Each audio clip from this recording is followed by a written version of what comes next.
Hello everyone, কেমন আছেন সবাই? I think all good. সবাই খুবই ভালো আছেন।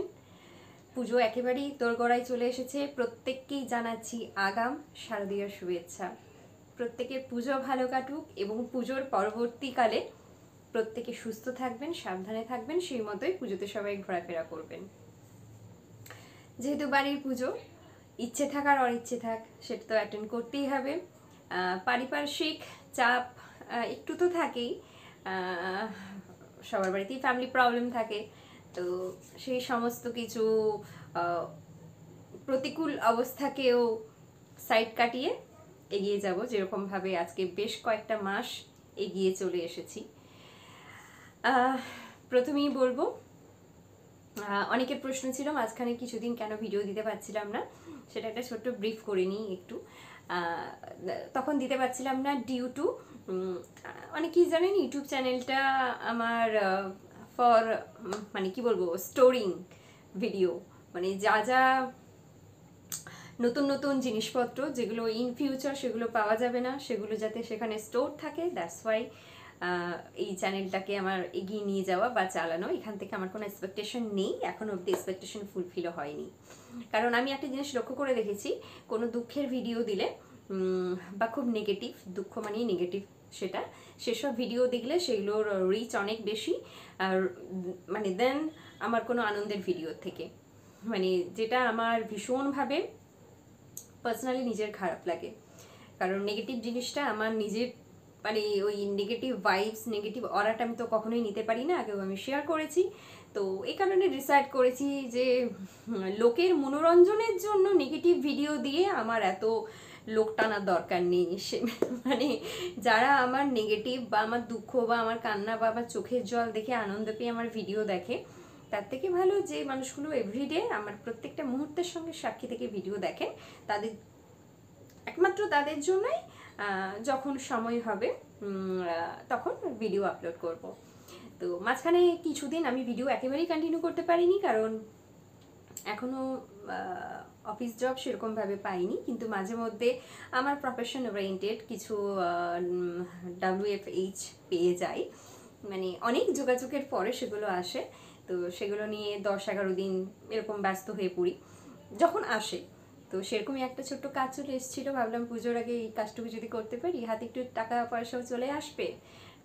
খুব একটা আমার নিজের খরচা থাকে না ঠিকই, যেহেতু ইঞ্জিনিয়ারিং কলেজে পড়েও আমার কোনো ধরনের কোনো বদ নেশা নেই, তারপরেও টাকা পয়সা তো সবারই প্রয়োজন হয়। সেই কারণেই মানে খুব হেক্টিক প্রেশারের মধ্যে তখন গেছিলাম। ওই যাকে বলে আমি মানে ওই নাওয়া খাওয়া ভুলে যাওয়া বলে না, আমার স্নান খাওয়া আমি সবই ভুলে গেছিলাম। মানে সকালবেলায় উঠতাম ওই 9টার দিকে, জাস্ট একটু ফ্রেশ হয়ে 1 কাপ ব্ল্যাক কফি খেয়ে আমি বসে যেতাম। মাঝখানে টিফিনটাও আমি মানে জাস্ট মানে ল্যাপটপের সামনেই বসে বসে খেতাম, সেটা মা দিত, থ্যাঙ্কস টু হার। মানে সেটুকু আমাকে তখন মানে হেল্প করেছিল, রান্না করেও খেতে হয়নি অবশ্যই, যেটা নিজের সংসার থাকলে হয়তো করতে হতো। আদারওয়াইজ স্নান করতে যেতাম হয়তো 2টো, 2:30, 3টের সময়।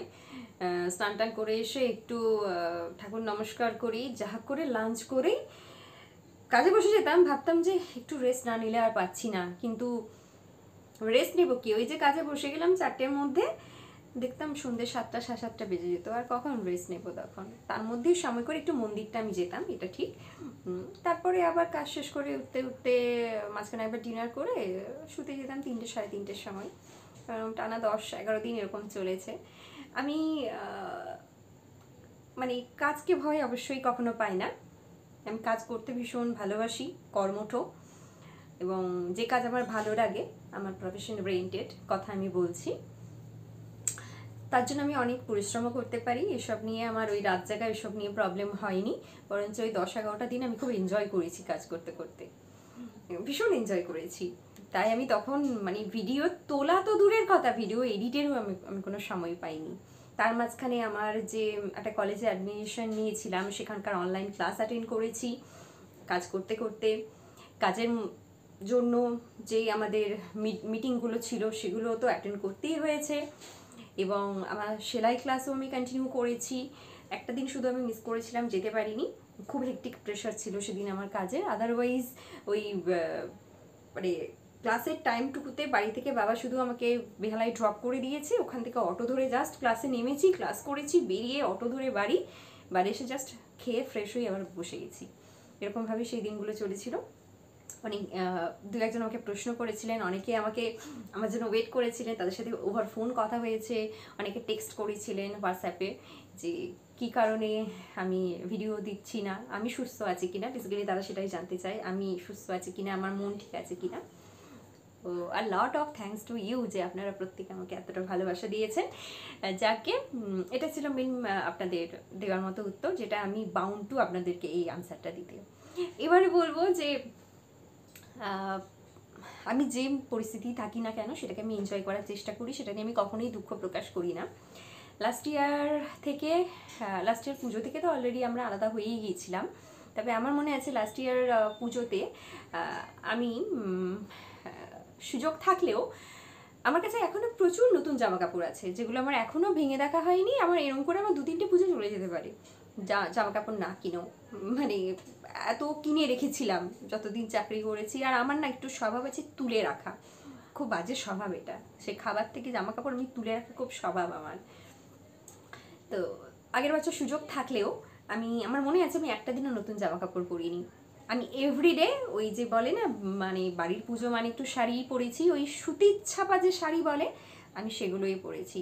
এবং আমার খুব ভালো করে মনে আছে আমার দেশ বাড়িতে বড় বৌদি, তোমার কথাই আমি এখানে মেনশন করছি, তোমার বাড়ির সবার কথাই মেনশন করছি এখানে, বড় বৌদি, জবা বৌদি মানে ছোট বৌদি, তোমরা প্রত্যেকেই বলেছিলে একটা তো নতুন জামা, একটা ভালো জামা কাপড় পরো, কারণ ওদের সঙ্গে যখন সেলফি তুলতাম অবশ্যই মনে হতো একটা কাজের মেয়ে ওদের সঙ্গে দাঁড়িয়ে দাঁড়িয়ে সেলফি তুলছে।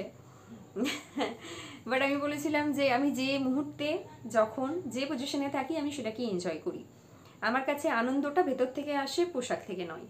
তো আগের বছর এনজয় করেছি সেরকমভাবেই, মনে হয়েছিল মা এরকম দিন দিয়েছে আমাকে এভাবেই কাটাতে হবে। তবে যে কোনো জিনিস সেখানেই আমি স্টপ করে দিই। তো আগের বছর যখন সেটা করেছিলাম মায়ের কাছে এটাও প্রমিস করেছিলাম যে মা এবছর পুরনো জামা কাপড় পরিয়ে দেখছি, নেক্সট ইয়ার কিন্তু আমি নতুন জামা কাপড় পরিয়ে দেখবো। হ্যাঁ, নেক্সট ইয়ার যে আমার একটা অনেক বড় পরিবর্তন আসবে সেটা আমি জানতাম না, তবে হ্যাঁ অবশ্যই এবছর আমি নতুন জামা কাপড় পরবো, ওই যে স্টোরে যে এত জামা কাপড় আছে সেখান থেকে। এর বাইরেও আমি জীবনে অনেক ডিসিশন ঠিক নিই, ভুলও নিয়েছি অবশ্যই, তবে a lot of thanks to universe, thank you universe. আমি ও মারা যাওয়ার পরের এই দুঃখটাকে ভুলবার জন্য বা এই যন্ত্রণা থেকে বেরোনোর জন্য বাড়ি থেকে বেরোতে হবে সেটা ভেবে যে জানুয়ারি মাসে আমি সেলাই ক্লাসে জয়েন করেছিলাম। ইট ওয়াজ আ ভেরি গুড ডিসিশন ছিল, মানে আজকে আমি দাঁড়িয়ে সেটাকে ফিল করতে পারি। যখন ঘটনাচক্র ঘটে তখন তো আমরা ঠিক বুঝতে পারি না এটা আমাদের ঠিক হলো না ভুল হলো, তবে আজ আমি বলি সেদিনের সেলাই ক্লাসে জয়েন হওয়াটা আমার জন্য ভীষণ ভালো ডিসিশন ছিল। এবং যিনি আমাকে এই আইডিয়াটা দিয়েছিলেন তাকে সামনাসামনি না বলতে পারলেও এই মানে জগতের কোথাও তিনিও আছেন, আমি চ্যানেলের মাধ্যমে তাকে বলছি থ্যাংক ইউ সো মাচ আমাকে সেদিন সে আইডিয়াটা দেওয়ার জন্য। এবং আইডিয়াটা আমি যে কাজে লাগিয়েছিলাম, কারণ আমি সেলাই কিচ্ছু জানতাম না, নট ইভেন আমি মেশিন চালাতেও জানতাম, এখানে আমার হাত মেশিনটা আছে যদিও, আমি কিচ্ছু জানতাম না, মানে তারপরেও যে আমি ভর্তি হয়েছিলাম কোনো একটা ভেবে যে বাড়ির বাইরে পা রাখতে পারবো, আমার কিছুটা সময় আমি বাইরে স্পেন্ড করতে পারবো, আমাকে একা একা বেরোনো অভ্যেস করতে হবে, আর কোনো উপায় নেই। তো সেদিনের সেই ডিসিশনটা অবশ্যই ঠিক ছিল আমার। এর জন্য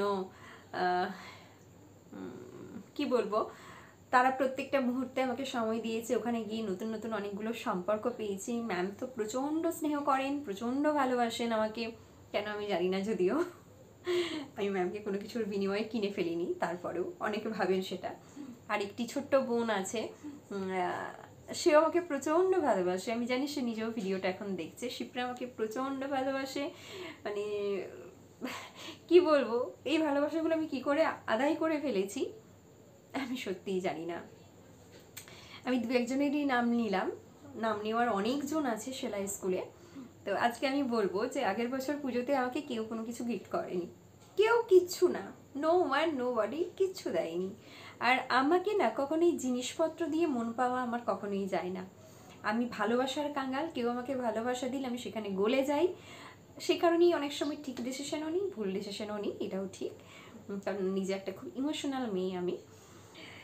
এবছর আমাকে ভালোবেসে অনেকে অনেক গিফট, মানে গিফট বললে ভুল হবে, অনেকে তাদের আশীর্বাদ দিয়েছে আমাকে, সেগুলো একটা ছোট্ট করে আপনাদেরকে আমি দেখাবো। ফার্স্টে দেখাবো কাকিমাকে। আমার ওই কাকিমাকে অনেকেই মানে নাম বলেছি চেনেন, ভিডিওতে হয়তো খুব একটা দেখানো হয়নি। কাকিমা আমাকে এই শাড়িটা দিয়েছে। হ্যাঁ, থ্যাংক ইউ সো মাচ কাকিমা। এবং ঠাকুমা, মানে কি বলবো, মানে ঠাকুমা সেদিনের, মানে তুমি শাড়িটা বের করো আমি এক্ষুনি দেখবো, ওই যে কথাবার্তাগুলো, ওগুলো আমার কানে এখনও আছে। তো তোমাদেরকে থ্যাংক ইউ তো সবাইকেই দেওয়া যায়, তো থ্যাংক ইউ কাকিমা, থ্যাংক ইউ ঠাকুমা, তোমাদের সবাইকেই। এবং কাকিমা বলেছে যে এটা যেন আমি অষ্টমীর দিন পরে অঞ্জলি দিই। অবশ্যই আমি তোমার কথা রাখবো। তো আমি ফলস পিকোর যা যা কাজ ছিল আমি করে ফেলেছি। এখন যেহেতু কারো উপর ডিপেন্ড করতে হয় না, পয়সা খরচা করতে হয় না, নিজেই নিজেরটা সবটা করতে পারি, তাই এটা আমি করে ফেলেছি। ওকে, নেক্সট দেখাবো সেলাই স্কুলে গিয়ে অনেকের জন্য তো অনেক কিছু বানিয়েছি, কিন্তু নিজের জন্য আমি নিজেকে সবসময় গিফট করতে ভালোবাসি। আমি যত বছর চাকরি করেছি প্রত্যেকটা সময় আমি নিজেকে আগে প্যাম্পার করেছি। অন্য কাউকে দেওয়ার সাথে সাথে আমি নিজেকে প্রত্যেকটা পুজোতে সমস্ত কিছুতে আমি নিজেকে গিফট করতাম। এই প্যাম্পারটা আমি আজও করি। ম্যামকে অনেক রিকোয়েস্ট করার পর ম্যাম ফাইনালি আমার কথা শুনেছিলেন, এই কুর্তিটা আমি নিজের জন্য বানিয়েছি। হয়তো পুজোর সময়, অ্যাকচুয়ালি কি বলুন তো, প্রত্যেক বছর পুজোর সময়ই আমার জন্মদিন পড়ে, তো এবছরও সেটাই আছে। তো সেই কারণে আমি এটা জন্মদিনের কারণে এটা পরবো। সেটা পুজোর দিনই একবার হলেও অঙ্গে দেব, নিজের হাতে বানানো এটা আমার। ওকে, তখন তো আপনারা দেখতেই পাবেন, শেয়ার করব। আর আরেকটি মেয়ে, বজবজের একটি মেয়ে, ও সেলাই স্কুলে আসে।